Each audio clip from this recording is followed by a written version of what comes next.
Hello friends, welcome है हमारे my study channel में। साथियों, आज हम लोग देखने वाले हैं बिहार सामान्य ज्ञान से 30 अति महत्वपूर्ण प्रश्न। तो आज का पहला प्रश्न है, अकबर ने बंगाल तथा बिहार को मुगल साम्राज्य में कब मिलाया? तो इसका उत्तर हो जाएगा सी 1576 में। अगला प्रश्न है, किसने प्राचीन पाटलिपुत्र नगरी के स्थान पर पटना शहर बसाया? तो इसका उत्तर हो जाएगा ए शेरशाह ने। अगला प्रश्न है, मध्यकाल के किस शासक के शासनकाल में बिहार का समूचे उत्तर भारत में राजनीति प्रभाव रहा? तो इसका उत्तर है डी शेरशाह सूरी। अगला प्रश्न है, मुगलों के पतन के बाद बिहार किसके अधीन हो गया? तो इसका उत्तर है सी बंगाल के नवाबों के अधीन हो गया।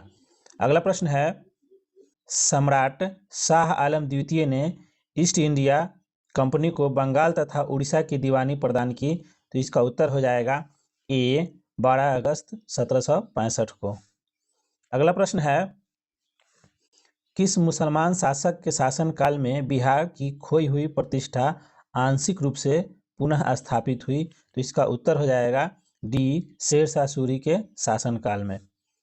अगला प्रश्न है, विश्व का पहला गणतंत्र वैशाली में किसके द्वारा स्थापित किया गया? तो इसका उत्तर हो जाएगा बी लिच्छवी के द्वारा।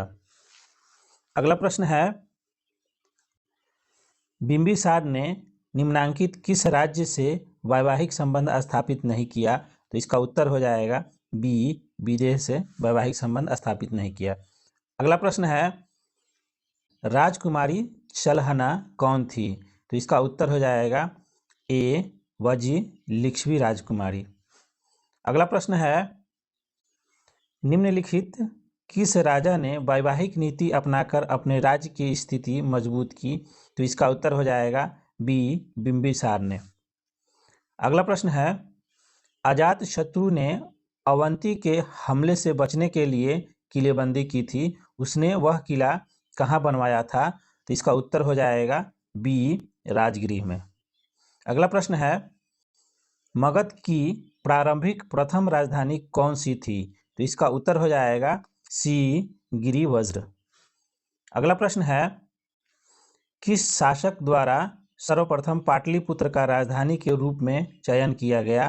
तो इसका उत्तर हो जाएगा सी उदयन द्वारा। अगला प्रश्न है, उदयन के बाद मगध साम्राज्य पर किस राजवंश का शासन स्थापित हुआ? तो इसका उत्तर हो जाएगा डी शिशुनाग वंश का। अगला प्रश्न है, मेगास्थनीज की पुस्तक का नाम क्या है? तो इसका उत्तर है बी इंडिका।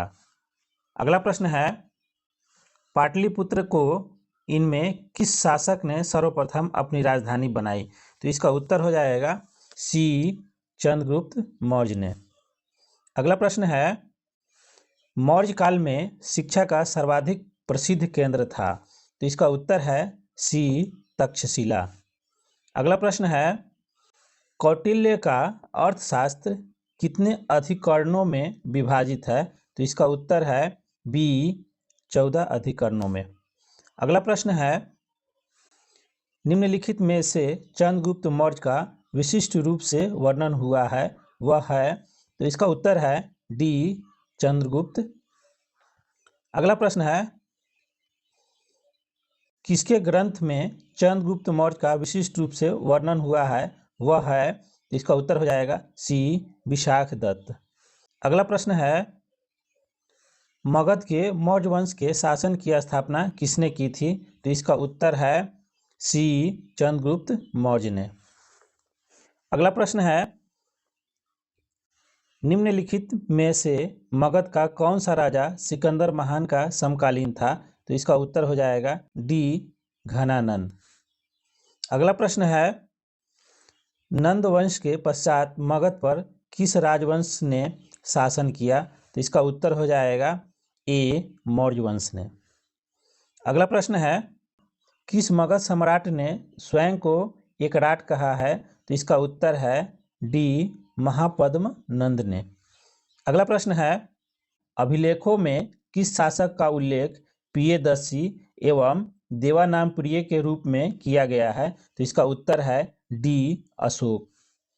अगला प्रश्न है, गुप्त वंश के किस शासक को भारत का नेपोलियन कहा जाता है? तो इसका उत्तर है ए, समुद्रगुप्त को। अगला प्रश्न है, निम्नलिखित में से गुप्त वंश के किस शासक को विक्रमादित्य भी कहा जाता है? इसका उत्तर है सी, चंद्रगुप्त द्वितीय को। अगला प्रश्न है, मौर्य वंश के पश्चात किस वंश का राज्य स्थापित हुआ? इसका उत्तर है बी, शुंग वंश का। अगला प्रश्न है, अशोक के ब्राह्मी अभिलेखों को सर्वप्रथम किसने पढ़ा? तो इसका उत्तर हो जाएगा बी, प्रिंसेप।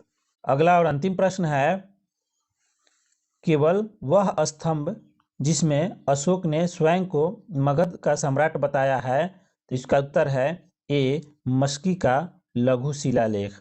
साथियों, वीडियो अच्छा लगा तो लाइक कर दीजिए, अपने दोस्तों के साथ शेयर कर दीजिए। यदि चैनल सब्सक्राइब नहीं किए तो सब्सक्राइब कर लीजिए। चलिए मिलते हैं अगले वीडियो में। जय हिंद साथियों।